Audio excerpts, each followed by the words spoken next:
Hi கோட்லாக். இப்போ இந்த வீடியோவில் வந்து HTML ஸ்பெஷல் கேரக்டர்ஸ் பற்றி பார்க்க போகிறோம்.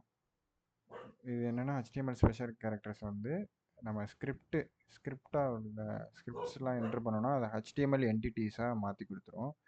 இது கொடுக்க போகிற ஸ்ட்ரிங்கு ஃப்ளாக்ஸ் இஎன்டி கோட்ஸ்னால் ரெண்டும் both single quotes and double கோட்ஸாக கன்வெர்ட் பண்ணி கொடுப்போம் ஸ்ட்ரிங்காக.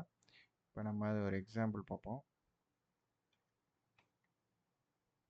இப்போ பார்த்தீங்கன்னா ஸ்ட்ரிங் ஹலோ வேர்ல்டு யூனிவர்ஸ்ன்னு சொல்லி ஸ்லாஷ்லாம் கொடுத்துருக்கேன்னா, ஸோ அது ஸ்பெஷல் கேரக்டர்ஸ். இந்த சிங்கிள் கோட்ஸ்லாம் வந்து நம்ம வந்து என்கோட் பண்ணணும், அப்படியே ரெப்ரசன்ட் பண்ணணும்னா மற்ற லாங்குவேஜ், அதாவது யூசர் இன்புட் வாங்கி அது ஒரு ஜாவா ஸ்கிரிப்டாக மாற்றுறப்பையும் சரி,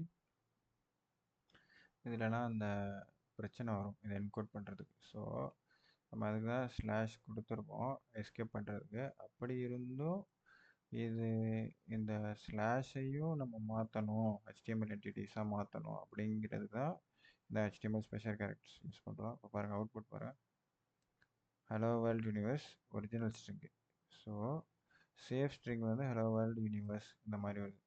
ஆக்சுவலாக இப்படி வரக்கூடாது, கோட்னு வரணும்.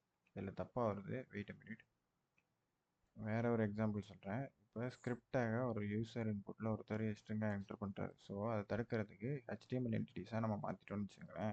இந்த இஎன்டி கோட்ஸாக சொன்னேன், it will convert both single quotes and double quotes into HTML entities. இப்போ நம்ம இதில் அவுட்புட் பார்த்தோம்னா இந்த ஸ்கிரிப்டை HTML என்டிட்டிஸாக மாற்றி வச்சுருக்கோம், HTML ஸ்பெஷல் கேர்ஸ். பார்த்தீங்களா? ஏன்னா இது வந்து கிராஸ் சைட் ஸ்கிரிப்டிங்க்கு வழிவகுத்துரும். இந்த மாதிரி ஸ்கிரிப்டை என்ட்ரு பண்ணாருன்னா அது டக்குன்னு அலாட் பார்ப்போம் யூசர் டேட்டா பேஸில் போயிட்டு.